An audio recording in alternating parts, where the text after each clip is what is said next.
Welcome back to another episode of the Thor 76 build. Today we are talking engine performance upgrades, and we're here with Matt Jackson from the Horsepower Factory. So Matt, mate, there's no surprise when we got this car, started loading it up, and I got out there and had a bit of a drive. The old 70 is a little bit lackluster by comparison to the likes of the 200s and bits and pieces. So I guess tell us a little bit about this engine and what you guys do to try to bring them to life a little bit. So the engine's the same engine that's in the 200 series LandCruiser, except in the 200 it's got another turbocharger. Now in this situation they've got one larger single turbo. Choosing the right parts and tuning, we can get the power up to around about the same as the 200 series LandCruiser without even taking any of the emission controls off or doing anything dumb with the tuning. Right. So I guess that was an important one for us. I wanted to be able to keep the DPF in there. It's obviously a big consideration out there these days, and it is illegal, and there are heavy fines attached to doing DPF deletes. On top of that, as I said, we wanted to make sure that we still had something that was robust in an engine and something that we could depend on while we're out and about. The last thing we want is such a highly tuned engine that we can't get out there. So I guess as part of that, what were the kind of figures like? So what's one of these figures off the shelf kind of looking like? So the standard engine in this car makes about 100 kilowatts at the wheels. They're right about 145 at the factory, at the flywheel. By the time all that power makes it to the tyres, you're back down to about 100, 105 depending on the tyres. Yep. By remapping it, putting a cap back on it, the snorkel, you can get up to around 135, 140 kilowatts at the tyres, which is a really good gain. Yeah. And it just makes the car so much more drivable. Fantastic. So I said, so this is what we call a stage one upgrade in the realm of what the Horsepower Factory offer. Yep. And what are the kind of bits and pieces that are included, the requirements to be done for a stage one upgrade? So definitely a heavy duty clutch. The factory clutch, look, even in these later cars, and they have a revised version or revised unit, it still doesn't deal with the torque that we can get out of the engine. Yep. So that's one of the major factors that we talk to customers about and say, look, heavy duty clutch is a mandatory requirement. The gearbox has got to come out. We've fit an MPC heavy duty clutch in there. They still drive really nice. The pedal's nice and light.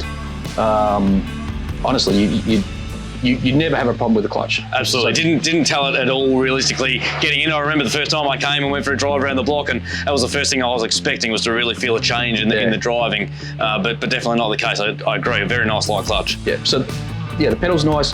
The other thing is the factory snorkel head.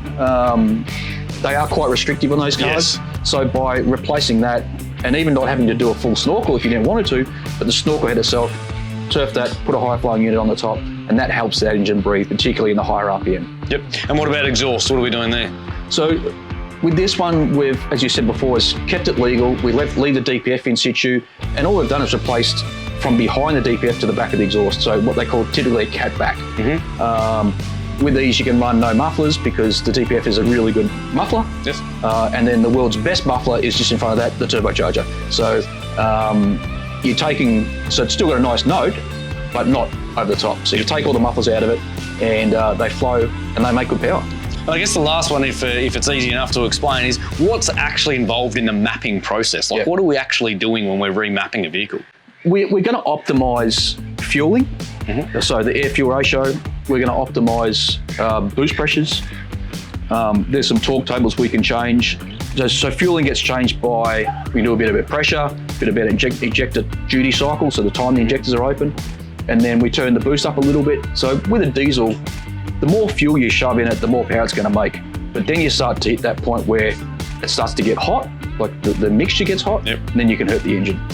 So it's all good and well to keep throwing fuel in it and making power, but if you hurt the engine, that's not much fun anymore. Yep. So the way to offset that is to put in more boost into it. So we add more air to match that fuel, bring the air-fuel ratio back down to a safe level, and you get your cake and eat it twice. So, well, Matt, thank you very much. I have to say, one of the biggest changes I've definitely noticed is towing, as you mentioned, having a van or something behind the back and just having that power to be able to get through.